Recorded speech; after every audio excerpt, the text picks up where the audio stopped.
할렐루야. 오늘 하나님 말씀 요한복음 19장 19절부터 22절까지. 요한복음 19장 20장 요한복음 20장 19절부터 22절까지입니다. 이날 곧 안식 후 첫날 저녁 때에 제자들이 유대인들을 두려워하여 모인 곳에 문들을 닫았더니 예수께서 오사 가운데 서서 가라사대 너희에게 평강이 있을지어다. 이 말씀을 하시고 손과 옆구리를 보이시니 제자들이 주를 보고 기뻐하더라. 예수께서 또 가라사대 너희에게 평강이 있을지어다. 아버지께서 나를 보내신 것 같이 나도 너희를 보내노라. 이 말씀을 하시고 저희를 향하사 숨을 내쉬며 가라사대 성령을 받으라. 23절. 너희가 네 죄든지 사하면 사하여질 것이요 네 죄든지 그대로 두면 그대로 있으리라 하시니라. 아멘. 할렐루야. 우리 하나님 참 좋으신 하나님이십니다. 아멘. 이 시간도 하나님의 은혜와 평강이 여러분들과 여러분들 가정과 직장과 사업장 그리고 여러분들 자녀들까지 하나님의 은혜가 흐르고 넘치도록 채워지길 주의 이름으로 축원합니다. 아멘. 자, 우리 따라합니다. 나는 예수님 안에서 모든 사람들을 이해하고 용서하고 사랑하겠습니다. 할렐루야. 그렇게 살고 있나요? 뻥치면 지옥 간다. 자, 우리 선포기도 드립니다. 나사렛 예수 이름으로 명하노니 내 안에 가난의 영, 채무의 영은 떠나갈지어다. 내 앞에 하나님의 축복을 가로막는 모든 악한 영들은 속히 떠나갈지어다. 내 죄로 인하여 나를 떠나갔던 모든 영권, 인권, 물권은 속히 회복되어 돌아올지어다.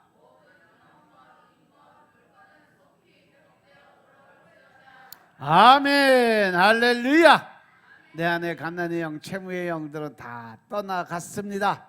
모든 빚들은 사라진 줄로 믿습니다. 이제 하나님의 준 축복을 통해서 이제 누림의 축복이 임한 줄로 믿습니다. 그 하나님의 축복을 가로막는 모든 악한 영들은 다 떠나간 줄로 믿습니다. 또한 하나님의 우리가 지은 죄로 인해서 떠나갔던 영권, 인권, 물권의 모든 권세들이 속히 회복되어 다 돌아온 줄로 믿습니다. 할렐루야. 할렐루야. 오늘 요한복음 20장 19절부터 22절의 말씀을 가지고 너희에게 평강이 있을지어다 하는 제목을 가지고 말씀을 나누겠습니다. 오늘 말씀을 보면 예수님께서 안식 후 첫날 저녁 때 제자들 앞으로 찾아오셨어요. 근데 이 제자들은 무서워서 혹시 잡히면 죽을까봐 사방팔방 문을 다 걸어 잠그고 무서워서 벌벌 떨고 있을 때에 예수님이 그 가운데 찾아오셔서 말씀하셨어. 뭐라고 그랬을까? 너희에게 평강이 있을지어다. 할렐루야. 할렐루야. 예수님께서 부활절 저녁에 제자들에게 주신 축복과 사랑의 선물이 뭐냐? 평강의 마음을 주셨다는 거예요. 이 땅에 오셔서 사람들에게 멸시와 천대를 당하시고 인격은 완전히 짓밟히시고 억울하게 불법 재판을 받아 십자가에서 처형당하신 예수님이 제자들을 다시 찾아와서 언제? 부활하시고 나서. 예수님이 이 땅에 오실 때도 마찬가지요. 태어나실 때도 방 한 칸 없어서 말 염을 통해서 태어나셨죠. 평생 집 한 칸 없었던 예수님이 돌아가셔도 예수님 무덤 하나 못 들어가시고 아리마대 요셉의 무덤에 그냥 그 무덤을 빌려서 매장을 당하셨어요. 인간적으로 바라보면, 우리가 그냥 인간적인 생사로 바라보면 참 불쌍하신 예수님이요, 그죠? 그 예수님이 부활하신 저녁에 제자들은 며칠 전 성만찬을 차렸던 그 마가 요한의 다락방에 다 모였어요. 근데 얼마나 겁을 먹었는지, 잡히면 사형이라는 공포에 사로잡혀 있어서 벌벌벌벌 떨고 있었어요. 그래서 문이란 문은 다 잠갔다고 그랬어요. 예수님의 그 처형 소식을 접한 뒤에 충격과 환멸과 좌절과 허무와 절망에 빠져 있는 상태.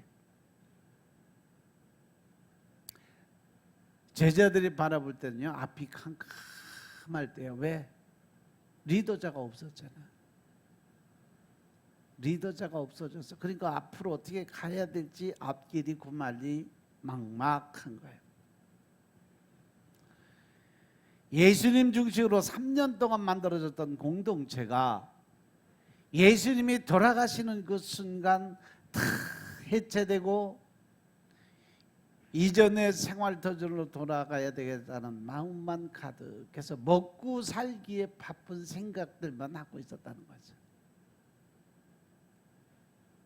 그런데 이 모습이 지금도 우리는 똑같은 죄, 똑같은 모습, 똑같은 행동으로 나타난다는 거죠.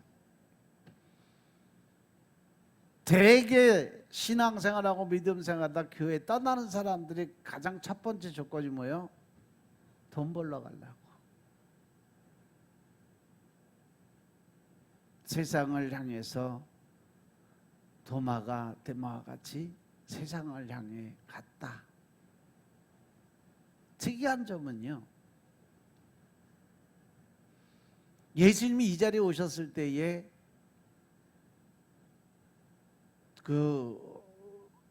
도마가 그 자리에 있었을까 없었을까?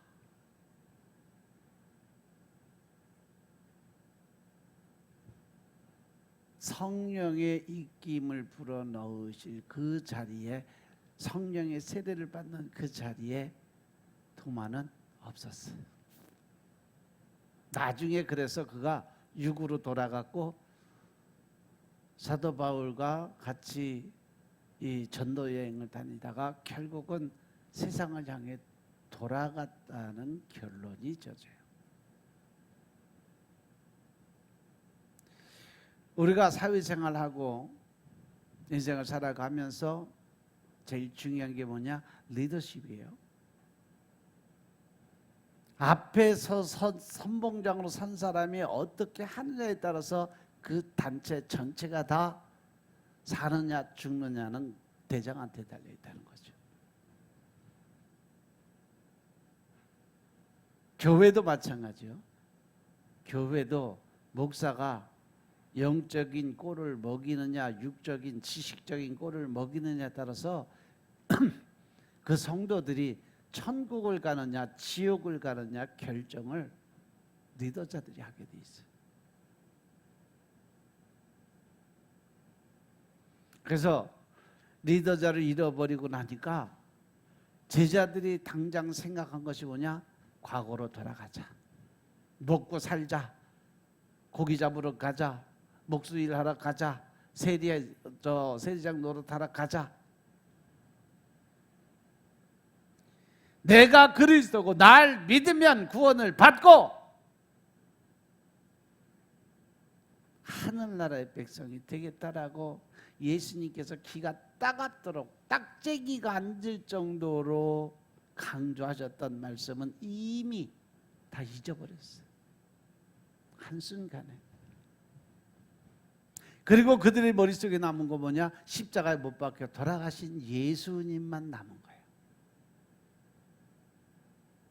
예수님께서 남자 없이 성령으로 나신 것, 하나님의 아들인 메시아라는 거 3년간 같이 동행하며 많은 기적과 이적을 체험하고 나서도 마이동 품격으로 그냥 그런가 보다 하고 흘려보내고 막상 사건이 터지고 나니까 다 잊어버린 거예요. 예수님께 들은 말씀에 더 가까이 믿음으로 서야 할 사람들이, 말씀을 들은 사람들은 다 도망가고 예수님이 죄인처럼 붙잡혀서 처형당한 것만 머리에 꽉 차 있었던 거죠. 근데 그 모습조차도 지금 우리 모습하고 똑같아요. 우리가 먹고 살다가 보면 당장 눈앞에 보이는 현실만 바라보니까 하나님의 계획이나 하나님의 그 영적인 어떤 모습이나 그리고 하나님이 준비하고 예비한 그 모든 것들은 다 뒷전으로 가고 현실의 눈앞에서 당장 해결해야 될 문제, 그 문제가 해결 안 되면 그 문제 해결하기 위해서 자기가 밖으로 튀는 거예요. 똑같아요.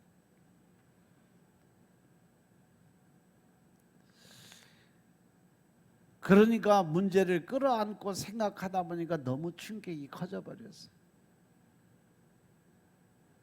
어느 누가 와서 이야기를 해도 위로가 될 수 있는 그런 마음이 아니에요. 바로 그 시간에 예수님께서 그들을 찾아오십니다. 그리고 오셔서 제일 첫 마디가 뭐요? 너희에게 평강이 있을지어다. 불안해하지 마라, 답답해하지 마라, 초조해하지 마라, 억울해하지 마라.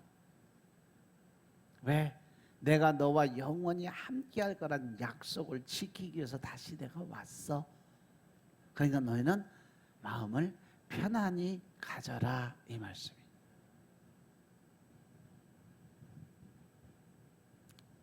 우리가 살아가면서 가장 큰 소망이 있다면 어떤 게 소망일까?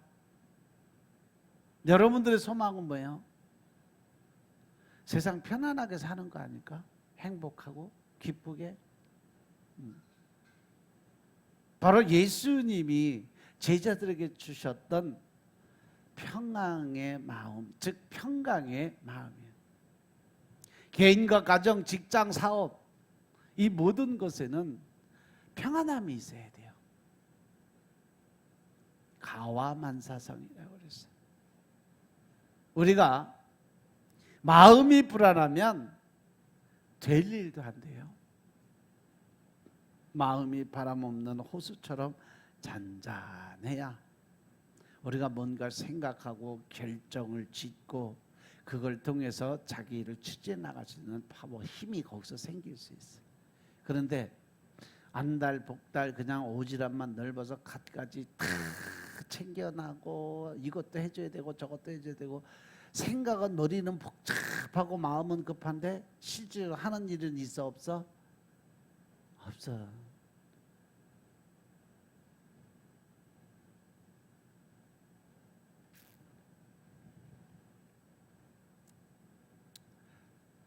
마지막 때에는 바다와 파도의 우는 소리로 세상이 곤고해진다라고 그랬어요. 뭐 서해 앞바다, 인천 앞바다, 동해 앞바다 이거 아니요. 여기서 계시록 17장 15절에 보면 천사가 내게 말하되 내가 본 바 음녀의 앉은 물은 백성과 무리와 열국과 방언들이라.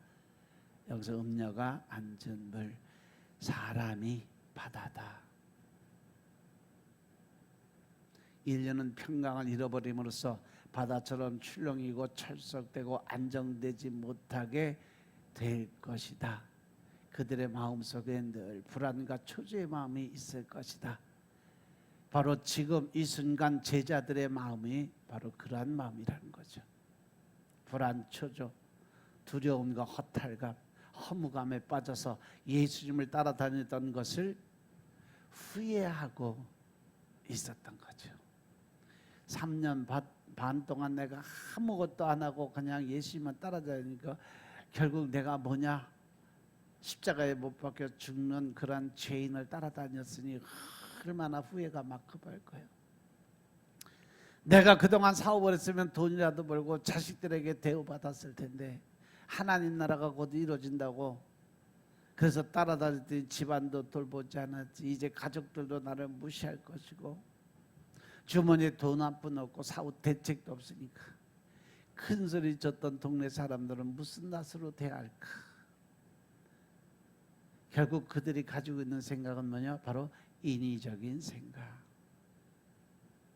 자기 중심적 사고. 그러다 보니까 두려움과 공포에 짓눌리고 염려 근심으로 다 병이 들어가고 있어요.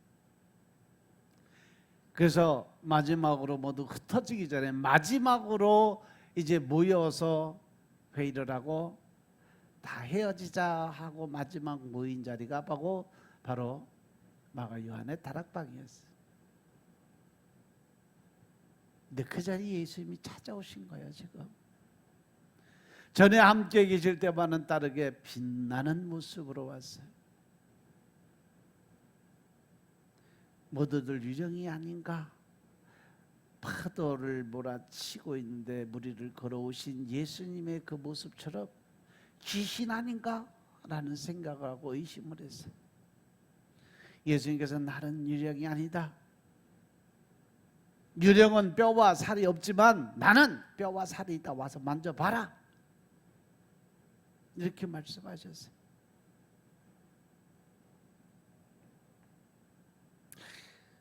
아까 어떤 분이 질문을 하더라고. 마지막 때가 돼서 계시록에 보면 땅과 바다의 모든 삼킨 자들이 다 살아난다고 그랬는데 우리는 이미 천국에 갔는데 그거는 어떻게 된 거예요? 기독교는 영과 육 모두 부활하는 종교예요. 우리가 지금 죽으면 아직 마지막 때가 되지 않아서 천국이 이 땅에 내려오질 않았어요. 천국이 이 땅에 내려오면 여기 이 땅덩어리가 바로 천국이 되는 거예요. 그래서 그때 되면 우리가 지금은 영만 하늘에 가 있지만 마지막에 천국이 하나님의 마지막 종말이 돼서 이 땅에 다 이루어지고 나면 마지막에는 영과 육이 서로 만나. 그래서 그 몸을 가지고 영원히 살아가는데 병들고 교통사고 당해서 죽고 목 졸려 죽고 모든 사람들이 다 죽을 때의 모습이 아니라 그 사람이 살았던, 제가 지금까지 본 천국의 사람들을 보면 그 사람이 살았던 인생 중에서 가장 멋있고 가장 고귀하고 가장 아름다운 모습으로 살 수 있는 조건. 여러분들 생각할 때 내가 어제가 제일 이뻤나 생각해 보면 알아. 단 하나님 눈과 여러분들 눈이 틀리다는 거. 20대는 거의 없더라고. 보통 40, 50대. 얼마 전에도 80 넘은 분 돌아가셨는데 보니까 한 50대 중반. 너무 멋있더라고. 문진의 아빠야. 어휴, 젊었을 때 엄청 인기가 많았겠어. 엄청 멋있더라고. 완전히 머리 하이칼라 착 해가지고 젊으신 분인데 엄청 멋있더. 내가 봐도 멋있는데 뭐 사람들이 보면 얼마나 멋있겠어.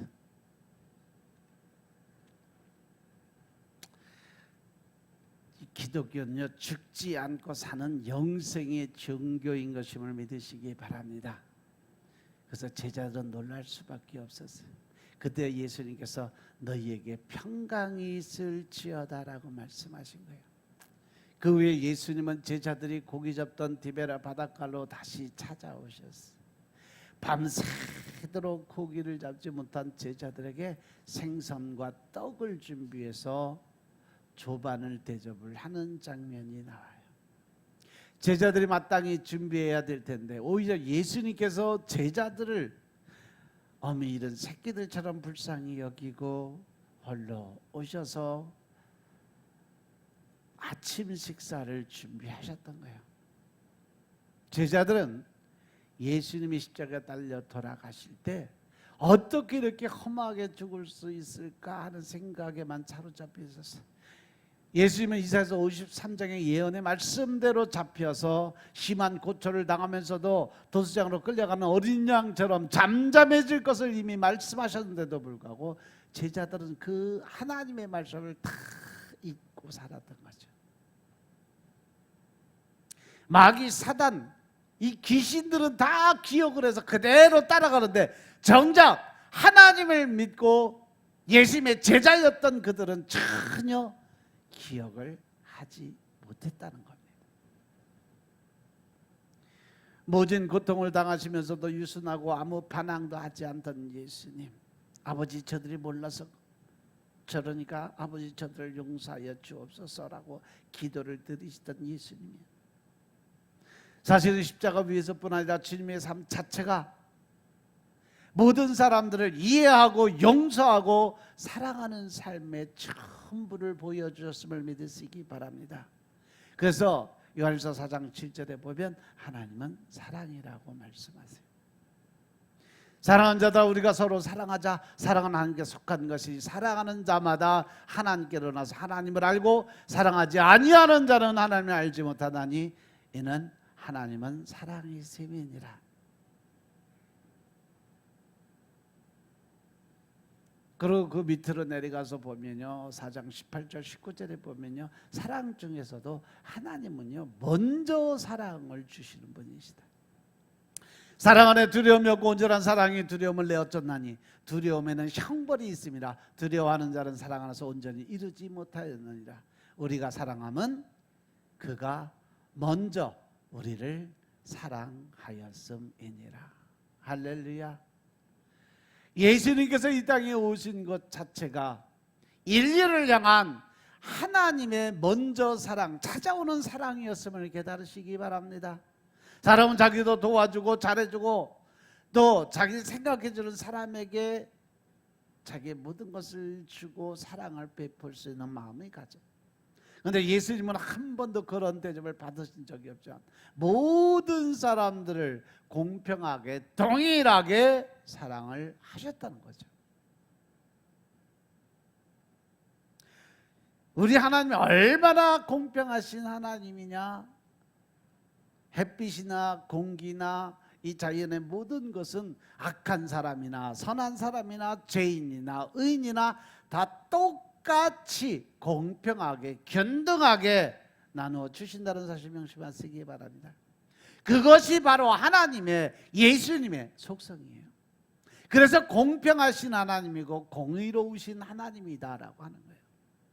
우리는 고향 사람, 동기, 동창, 직장, 동료 이러한 사람들에게 마음을 가지만 모르는 사람들에게는 전혀 신경을 안 써버리잖아요. 잘못된 거예요. 그래도 우리 교회 성도들은 남들의 힘들고 어려운 거는 자기 일처럼 이렇게 하는 습관적 사역을 하니까 너무 감사해요. 이번에도 미얀마가 그렇게 힘들다고 하니까 지난달에 미얀마에 보내준 게 650만 원이 넘었어요. 오늘 전화 왔어요. 거기 선교사님한테. 목사님 닭 120마리 하고요. 닭장 이제 거의 다 져가요. 근데 닭은 10월 초에 들여오기로 했대요. 어떤 사람이 다 키워놨는데 싹쓸이 10만 마리를 한꺼번에 다 사갔대요. 그래서 자기 살 게 없어졌대. 그래서 40일 기다려야 돼서 10월 초에 나온다고. 지금은 열심히 닭장만 잘 만들고 닭 몇 마리 있는 거 잘 키우고 있대. 여러분들 그렇게 선교를 하시니까 그 미얀마 전쟁통에 전쟁 고아들이 먹고 살 길이 생기는 거예요. 배고플 때 고기를 잡아다 주는 게 아니라 고기를 잡는 법을 알려줌으로 인해서 그들이 이제 닭을 키우고 계란을 받고 또 보통 한 1년에서 1년 반 정도 되면 2년 안에 계란 낳는 알 낳는 닭들은 거의 이제 폐기가 돼요. 그러면 2년 되면 한 번씩 돌아가야 돼.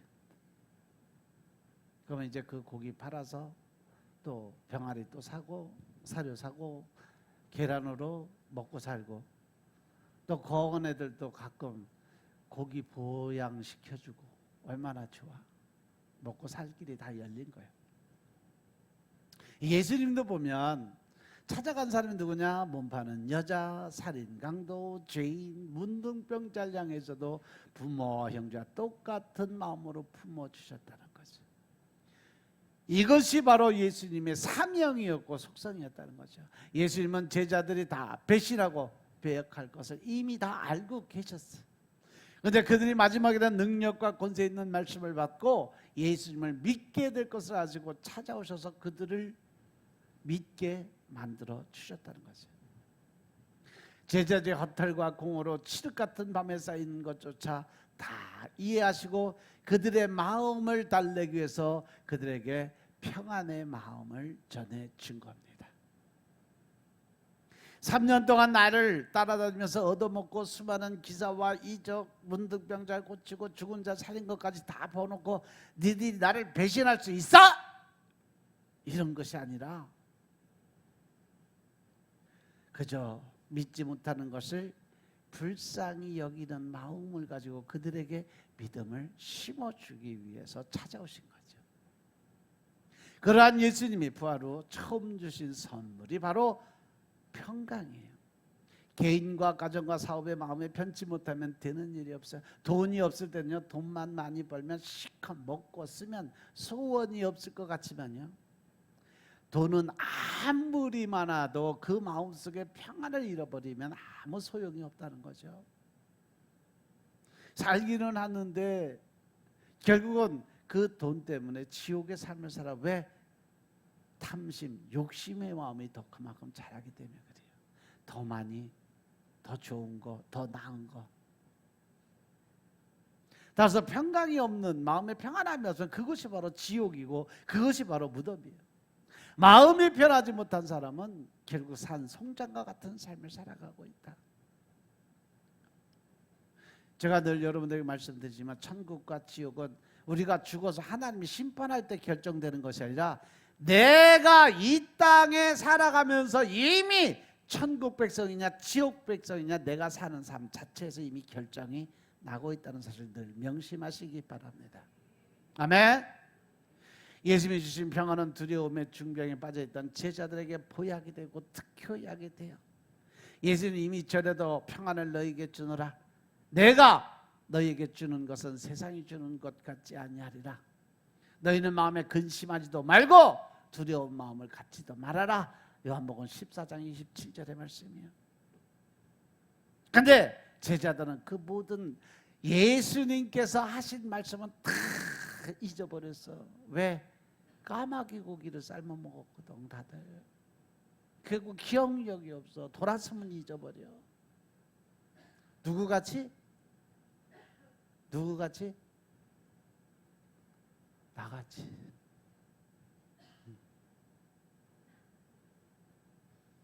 여러분도 문 열고 딱 나가면 다 잊어버리잖아. 주일날 설교 제목이 뭐야? 오전 오후 똑같았는데. 거봐, 까마귀 고기 먹었잖아.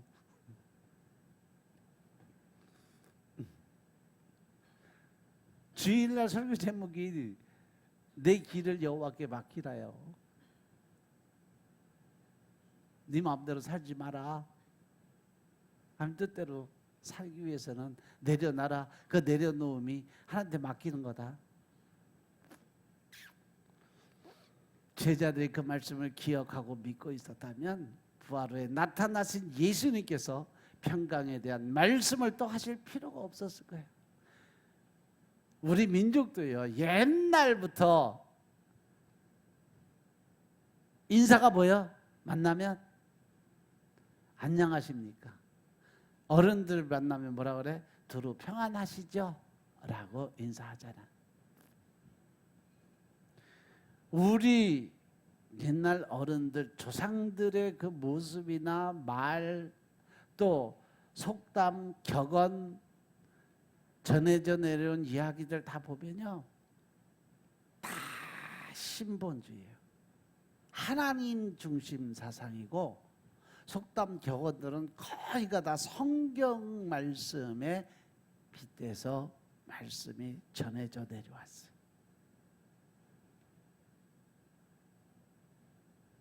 그래서 우리 옛 조상을 찾아 들어가 보면, 그리고 우리 조상들이 믿었던 신이 누구요? 누구 믿었어 원래? 하늘님을 믿었어요. 하늘님. 그 하늘님이 지금의 하나님이세요. 우리 조상의 종교가 원래 우리 이 셈족의 후예들, 황인족들은요, 하나님의 직계가족이에요. 특히 그 직계가족 중에 욕단의 후예가 대한민국 이 땅의 후예들이요. 앞으로 하나님이 마지막 때에 내가 숨겨놓은 또 하나의 히브리인들을 들어서 히브리 민족들을 변화시킬 거고, 그들에게 구원을 전해줄 것이고, 그들을 통해서 내가 이 땅의 모든 것을 새롭게 쓰겠다고 약속하신 분이 하나님이신데, 그 하나님이 숨겨놓은 또 다른 히브리 민족이 누구냐? 셈족의 후예들.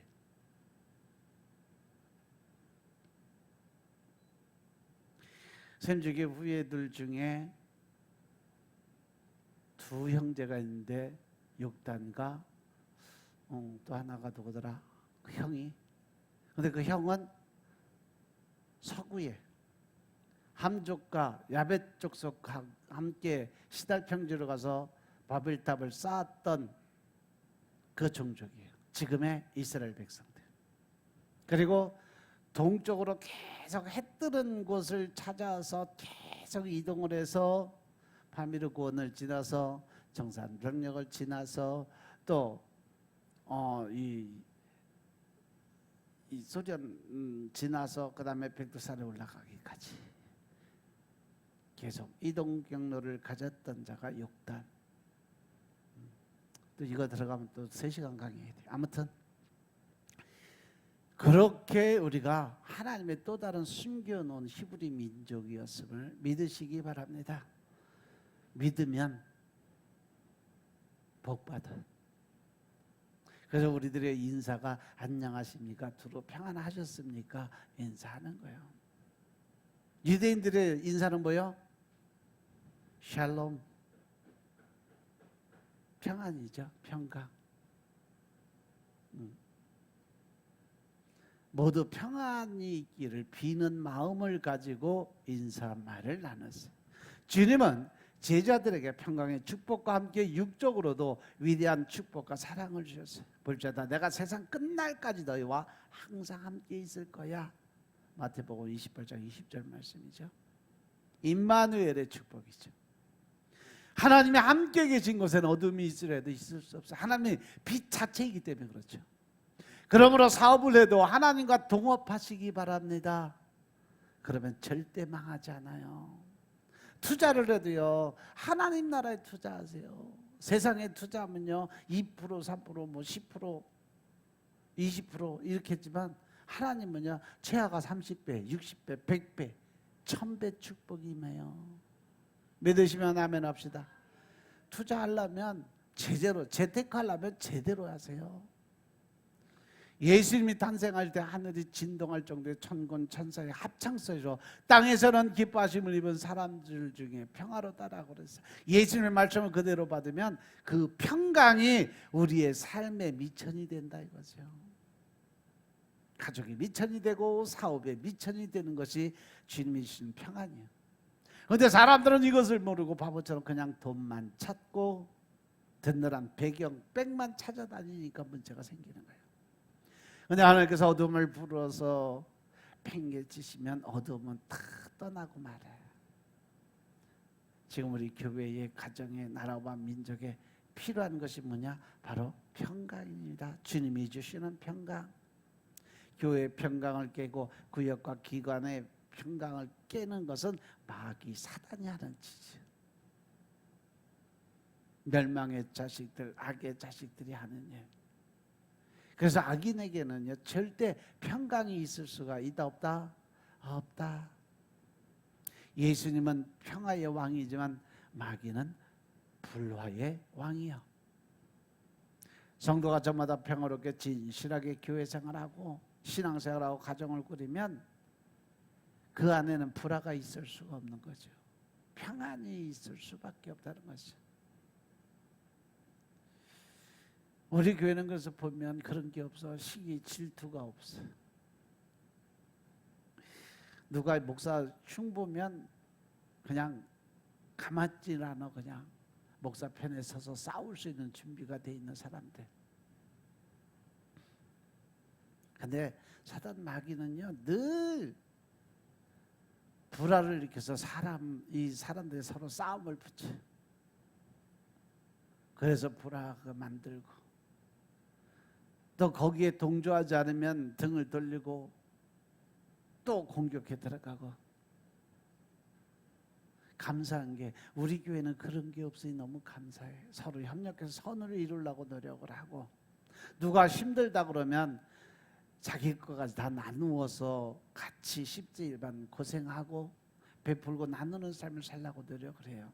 말씀대로 살려고 노력하고, 또 자기 성질이 못된 것을 고치려고 힘쓰고 노력하고, 하나님께 자신을 맡기면서 은혜 가운데 평화롭게 말씀을 받아서 하나님의 기뻐하시는 뜻 위해서 말씀을 읽고 기도 드리고 찬양 드리고 맡은 직분에 충성을 하고 작은 일에 정성을 다하는 것이 바로 우리 교회 성도들이에요. 내가 이렇게 가만히 돌아보니까 얼마나 감사한지 몰라요. 원수를 사랑하라는 하나님의 명령을 잘 순종하기 위해서 노력하는 삶을 살아가는 삶. 그런데 하나님 사랑하고 이웃 사랑은요 해도 되고 안 해도 되는 것이 아니에요. 이거는 하나님의 강령이라고 그랬어요. 명령, 아주 강한 명령이다.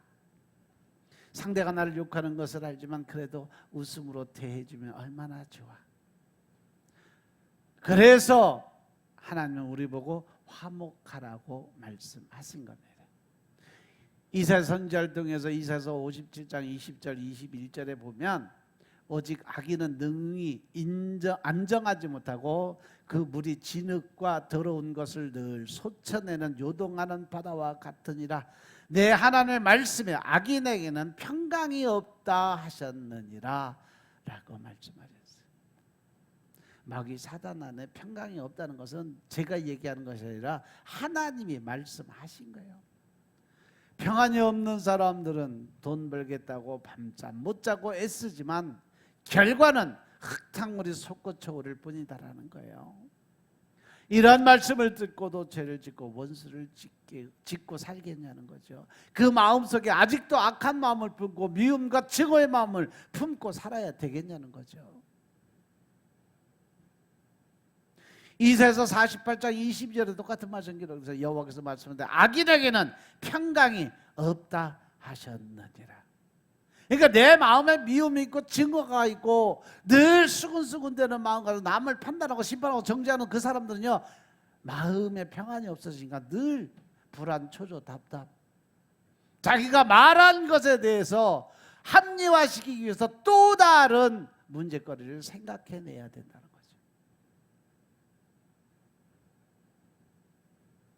그래서 하나님의 사람들 마음속에 들어가 있는 건 뭐냐? 오직 평강입니다.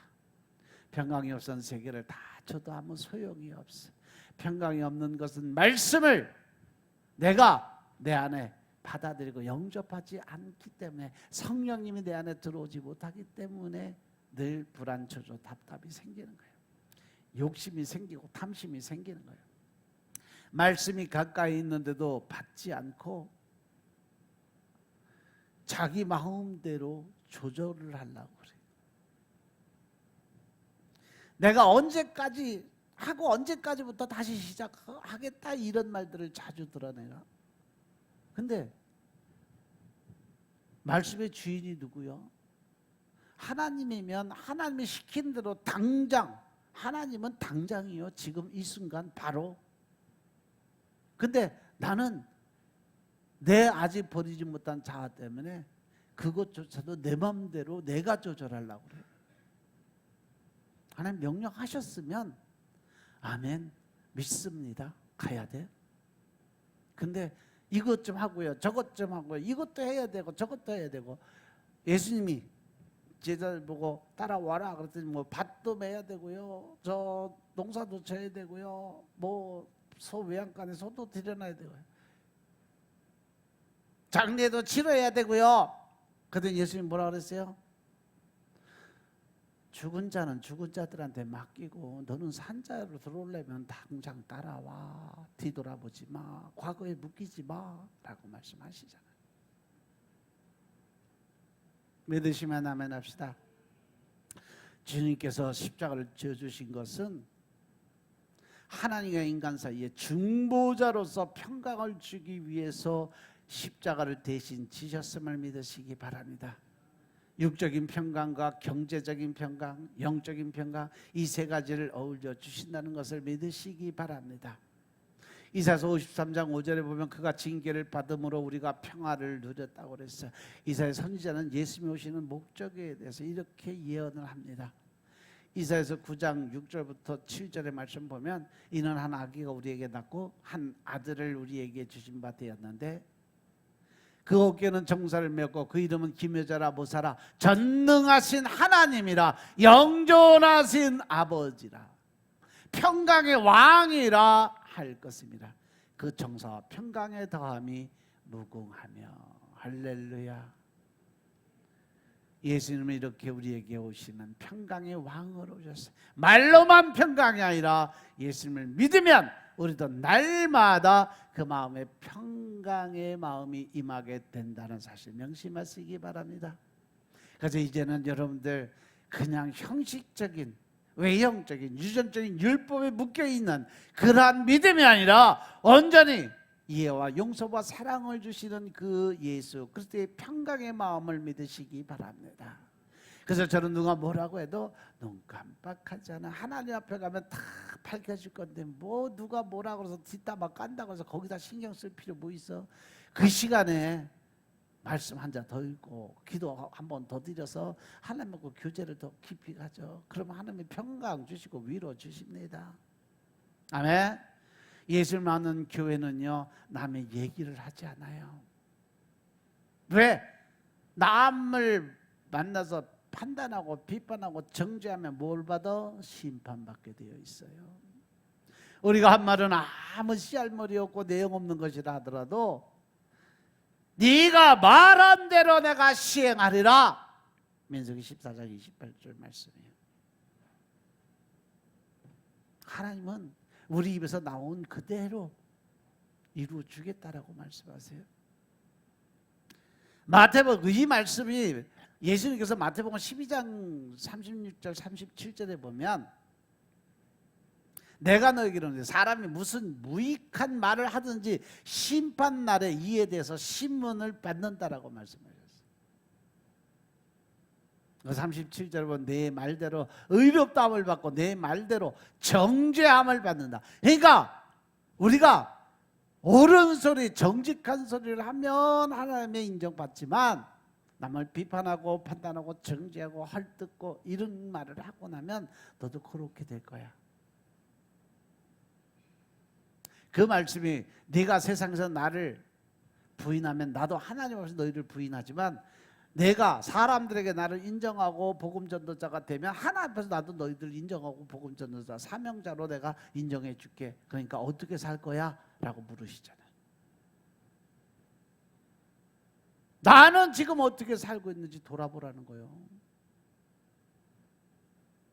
하나님의 말씀대로 내가 순종하는 삶을 살아가고 있는 아직도 세상하고 타협하며 내가 적당히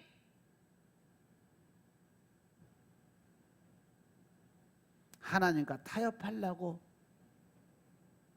사는 삶을 살고 있나를 돌아보시라는 겁니다.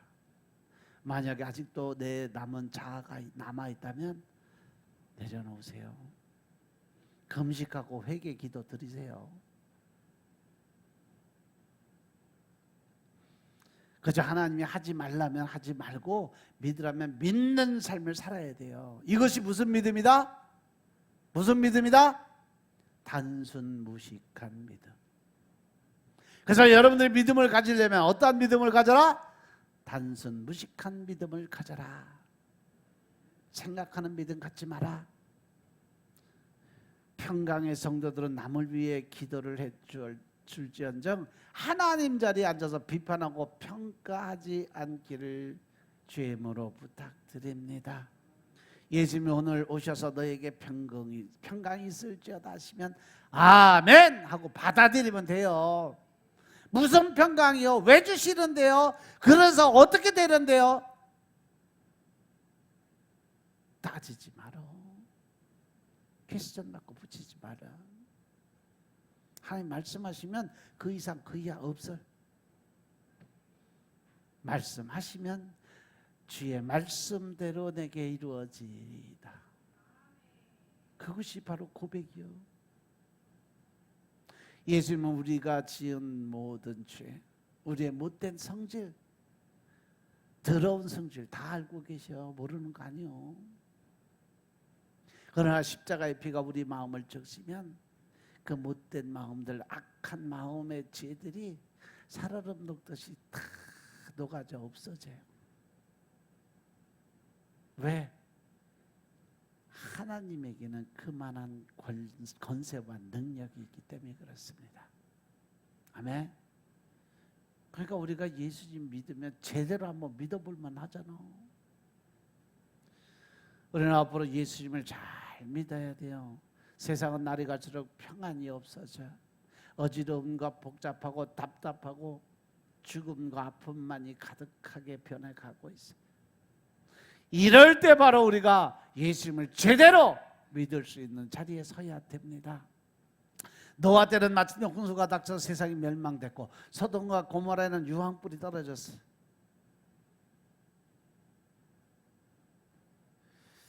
마지막 때는 하나님이 불심판을 하신다고 말씀하셨어요. 하나님이 이를 위해서 불을 가두어 놨다라고 표현을 했어요. 가두어 놓은 불을 푸시면 전 세계가 불바다가 된다. 베드로후서 3장 4절부터 8절의 말씀을 보시면 주의 강림하신다는 약속이 어디에 있냐? 조상들이 잔 후로부터 여기서 하늘나라 백성, 천국 백성들을 표현할 때 잠잔다라는 표현을 해요. 그들이 죽었다라고 성경에 써 있는 사람들은 다 지옥 간 사람들, 잠을 잔다라고 표현한 사람들은 다 천국 백성으로 남아있는 사람들. 그래서 조상들이 잔 후부터 만물이 처음 창조될 때와 같이 그냥 있지 않냐? 이는 하늘이 옛적부터 있는 것과 땅이 물에서 나와 물로 성립한 것도 하나님의 말씀으로 된 것을 저희가 부르어 잊으려 함이로다. 이로 말미암아 그때 세상은 물의 넘침으로 멸망하였고 이제 하늘과 땅은 동일한 말씀으로 불사르기 위해서 간수하신 바 되어 경건치 아니한 사람들의 심판과 멸망의 날까지 보존하여 두신 것이라. 할렐루야. 무서운 말씀이요. 마지막 때 일어날 일을 베드로서 3장 7절에 정확하게 기록해놨어요. 그리고 사랑하는 자들아, 주께서는 하루가 1000년 같고 1000년이 하루 같은 이 한 가지를 잊지 마라 라고 말씀하시는 거예요.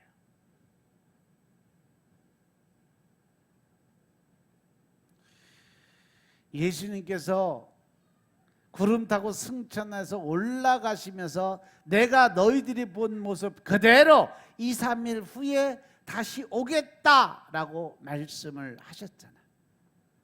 2, 3일 있다 오신다는 분이 2000년, 3000년이 다가오는데 아직 안 오셨어. 근데 베드로서 3장 8절 말씀 보니까 하루가 1000년 잡아서 이틀이면 2000년, 2000년에서 3000년 사이에 오시겠다. 얼마 안 남았다는 거예요. 예수님이 오실 때가. 믿습니까? 그러니까 마지막 때를 준비해야 되겠어, 안 돼야 되겠어?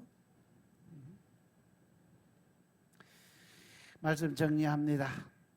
예수님께서 십자가에 달리기 전에 제자들에게 아버지께서 나를 보내신 것 같아 나도 너희를 세상으로 보낸다라고 하셨어요. 하나님께서 너는 말씀을 전파해라. 디모데후서 4장 1절 2절 말씀이야.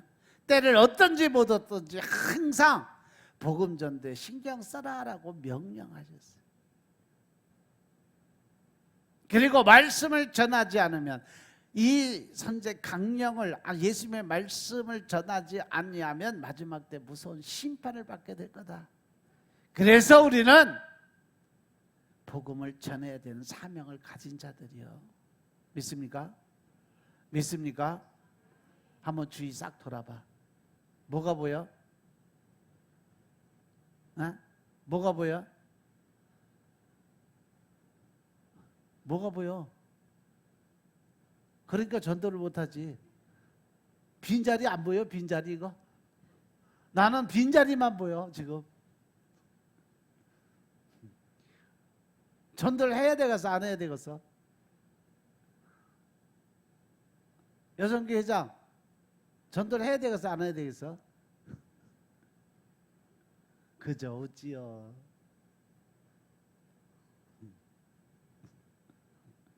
20일 금식시키기 전에 빨리 전도해. 왜? 전도는요 하나님이 가지고 있는 유일한 소원이 전도예요. 복음 전도. 그래서 전도하지 않으면 화를 받는다 그랬어요. 고린도서 9장 16절 보면 전도를 하지 않으면 화를 받는다. 평강의 축복을 받고 하나님의 사랑을 하나씩 받아놓고 지가 받을 건 다 받아놓고 왜 하나님의 말씀하시는 사명은 감당 안 하려고 그러냐고. 하나님이 오라고 하시기 전에 전도에 열심을 다해 신령한 여러분들 전도 왕이 되시길 주의 이름으로 축원합니다. 아멘. 우리도 전도 대상 한 200명 전도하면 티고 한 대 선물로 걸까? 없으니까 건다 그러지.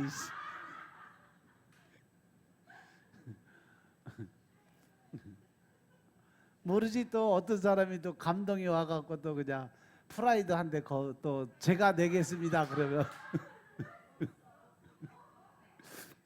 요즘 프라이드 신약 나왔거든. 멋지게 나왔거든. 이쁘게.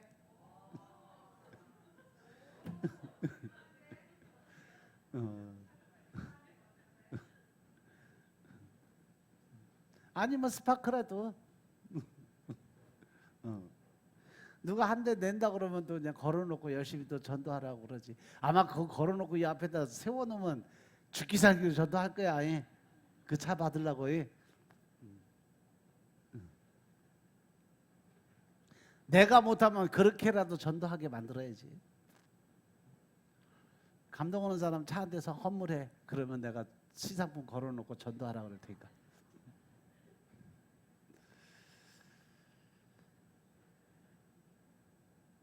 예수님은요 베드로를 사람 낚는 업으로 이 땅에 보내셨어요. 야, 우시야 왕도 저렇게 취향 찬란하게 사람도 죽는구나 탄식했던 이사야가 제 입이 부정합니다. 내가 말을 잘못하고 살았다 고백하니까 하나님께서 걱정 마라. 제단의 숯불을 갖다 그의 입술을 정하게 하셔서 하나님의 사자로 보냈잖아. 선지자로. 그가 예수님의 3년 동안 예수님이 당하실 일들 다 예언해서 기록해 놓은 것이 이사야서 53장이에요. 그렇게 그에게 하나님의 영광을 보여주시면서 그 가운데 말씀을 주셨어요. 이사야도 놀라지 않을 수 없어서 그래서 옷도 입지 않고 맨발로 3년간 하나님의 말씀을 증거한 사람이 이사야 선지자예요. 전에 나와보지도 않던 사람들이 벌거벗고 말씀을 전하니까 다 나와서 이러쿵저러쿵 구경하면서 복음이 들어가기 시작을 했어요. 이사야가 그 순간을 놓지 않고 여러분의 죄가 하나님과 사람 사이를 가로막고 있으니까 회개하라 라고 말씀하신 게 이사야서 20장 말씀. 그리고 하나님과 관계 회복을 위해서 너희들이 내려놔야 된다. 이사야서 59장 말씀. 하나님의 귀가 어두워서 너희의 기도를 듣지 못하면 이제 손이 짧아 너희 구원치 못한 것이 아니라 너와 나 사이에 뭐가 있다? 죄의 담이 있기 때문에 그렇다. 그러니까 그 죄의 담이 바로 회개다. 예수님께서도 우리 죄 때문에 결국 희로라기 하나 거치지 못하시고 벗은 몸으로 십자가에 달려 돌아가셨다는 사실. 그러나 우리가 회개하면 빛난 세마포 영광의 옷을 우리에게 입혀 주신다는 사실 명심하시기 바랍니다. 여기에 평강까지 주시니 얼마나 좋아. 이제부터 여러분들 평화롭게 살기를 노력하시기 바랍니다. 우리 가정에 또 내 하는 일에 직장에 동료들의 또 내 모든 아는 사람들에게 평강의 마음 주시기를 기도하시고 중보하시기 바랍니다. 하나님께서 평강만 주시겠어요? 평강을 유지하도록 물질의 축복도 주시고 대들고 속썩이던 그 자식들이 순종할 수 있는 마음의 여유를 갖는 축복도 함께 주신다는 사실 명심하시기 바랍니다. 평강을 받는 것은 경제적인 문제, 자식과 남편의 문제, 모든 것의 평화의 축복을 받는 것이 바로 평강의 축복입니다. 온천을 다니면서 복음을 전하게 만들기 위해서 하나님이 주신 축복의 통로예요. 요한복음 20장 22절에 보시면 예수님께서 평강을 말씀하신 뒤에 제자들 향해서 숨을 내쉬면서 성령을 받으라 라고 말씀하셨어요. 여기서 예수님께서 숨을 쉬시는 것이 숨이 차서 힘들어서 그러셨을까? 아니요. 태초에 하나님이 인간에게 생기를 불어넣는 그 모습을 재현하신 거예요. 제자들에게 이제 내가 새로운 피조물로 너희들을 다시 만들었다라는 것을 입증해 주는 그 자리에 도마가 없었어. 그래서 도마는 결국은 튀었잖아. 하나님의 첫사랑 아담을 만드실 때 흙으로 만들고 생기를 코에 불어넣으셔서 그러나 아담이 죄 지음으로써 하나님이 주신 그 생명력을 잃고 말았죠. 그런데 둘째 아담인 예수님께서 부활하신 뒤에 제자들에게 나타나 숨을 내쉬면서 성령의 입김을 불어 넣어주신 거예요. 새로운 생기. 그 자리에 도마가 없었다는 거죠. 제자들이 예수님 만난 소식을 전해서 나는 가시관을 쓴 자리, 양손과 양발에 못 박힌 자리, 옆구리 창자국수 그거 손을 넣어보자고 내가 안 믿는다 라고 고집을 부렸어요. 그랬더니 이래 후 일주일이 지난 후에 예수님이 다시 도마에게 나타나셨잖아. 확인시켜 주느라고. 그제야 놀라서 주여 내가 이제 믿나이다. 그리고 눈물 흘리고 회개를 했는데 그 마음은 가식이었어요. 예수님은 고집 부리던 이 8일 지각생 도마에게 너는 나를 보고 믿지만 나를 보지 않고 믿는 자가 더 복이 있다라고 말씀하시면서 그때 도마에게 성령을 주셨다는 말씀은 성경에 기록에 없습니다. 여기에는 오면 섭리가 숨어 있어요. 말씀을 받을 때 받아야 된다. 하나님의 은혜, 축복은 하나님의 주실 때 받을 자리에 있어야 된다는 거예요. 아멘. 시간 없다고 빠지고 이 핑계 저 핑계 대고 빠지고 다음에 받겠다고 하면 도마같이 되는 거예요. 도마처럼 이 핑계 저 핑계 대고 빠지지 말고 주시는 그 자리에서 아멘으로 받는 여러분들 되시길 주님으로 축원합니다. 생기는 숨이요, 숨은 생명이고 생명은 성령입니다. 120문도와 12제자가 있었지만 가룟 유다와 도마를 뺀 10명의 제자만이 예수님이 내쉬는 숨을 받았고 그들이 변화돼서 복음 전도자 순교자의 자리에 들어갔음을 깨달으시기 바랍니다. 그리고 예수님께서는 그들에게 너희가 네 죄든지 사면 사해질 것이고 네 죄든지 그대로 두면 그대로 있을 거라고 말씀하셨어요. 또 많은 뒤늦게 회개했지만 성령 받으라는 말씀을 듣지 못해서 불쌍한 존재가 된 거죠. 우리가 예수님의 숨을 들이마시면서 성령 충만함을 받아서 죄악 많은 세상에서 모든 생활에 승리의 역사가 있기를 주의 이름으로 축원합니다. 그 권세를 받아서 그 나라 갈 때까지 늘 승리하는 역사가 있다는 사실을 늘 명심하고 믿으시기 바랍니다. 우리가 늘 하나님의 은혜 가운데 살 수 있다는 것은 그만큼 내가 말씀의 중심에 서 있다는 거예요. 하나님도 말씀의 반석 위에 절대로 흔들리지 않는 반석 위에 서 있으라고 말씀하세요.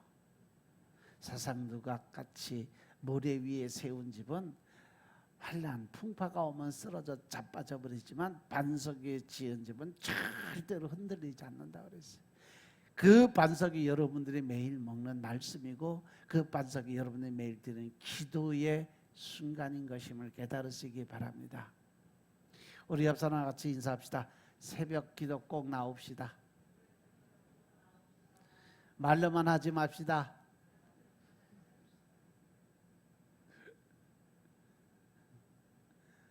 아니 문제 있고 복 받고 싶고 또 문제 해결하고 싶다 그러면서 급하지들 않은가 봐. 대충 개기는 게 있는데 그래봐야 누가 손해다? 누가 손해다? 내가 손해다. 하나님 손해볼 거 없어. 하나님 이미 준비해서 다 셋업을 다 해놨으니까 와서 엎드리고 달라고 하면 그냥 밀어주면 돼. 이렇게 주고 이렇게 주고. 근데 와서 엎드리는 놈이 없어요. 하나님 마음에 들게 기도드리는 놈들이 없어요. 그러니까 아이고 주고 싶어서 한 달 복 달라는데 줄 수가 없어. 어디다 줘야 되나 이거. 그릇 준비 안 한 놈한테 주면은 저 땅바닥에 떨어지면 세상 마귀 새끼가 다 주워갈 텐데 그거 하나님이 손해보는 짓 안 하신다니까. 하나님은. 그러니까 기다리시는 거예요. 언제까지? 그 그릇 만들 때까지. 어떤 사람은 그릇 이렇게 먼저 얘기하고서 은혜 받고 막 해서 열심히 해서 그릇을 요만하게 만들더니 또 어느 순간에 쪼그라들기 시작했어요. 안 하니까. 그릇이 늘었다 줄었다 모르지. 여러분들 기도 그릇이 다 따로 있어. 기도 게이지들도 다 따로 있고 말씀도 마찬가지. 그것이 하나가 됐을 때 완전체 합체의 그릇이 되는데 그 그릇이 금대접이냐 은대접이냐 똥대접이냐 따라 틀려져. 그러니까 늘 금대접에 준비된 자들 되시길 주님으로 축원합니다. 아멘. 기도드리겠습니다. 아버지 하나님 감사드립니다. 오늘도 아버지 하나님의 은혜 가운데 우리가 살아갈 수 있는 능력자들 되게 하시고 권세와 능력을 사용할 수 있는 권한을 허락하시니 감사합니다. 늘 신령과 진정의 마음을 가지고 주님의 뜻에 합한 자 되게 하여 주시고 또한 하나님의 뜻에 합한 자가 돼서 주님이 원하시고 계획하신 대로 쓰임받는 도구들 될 수 있도록 주여 축복하옵소서. 오늘도 하나님의 은혜로 사랑으로 우리가 살아갈 수 있는 능력자들 되게 하시고 하나님의 나라의 큰 일꾼 될 수 있는 하나님의 군사 되게 하옵소서. 모든 말씀으로 주 예수 그리스도의 이름으로 감사드리며 기도드렸사옵나이다. 아멘.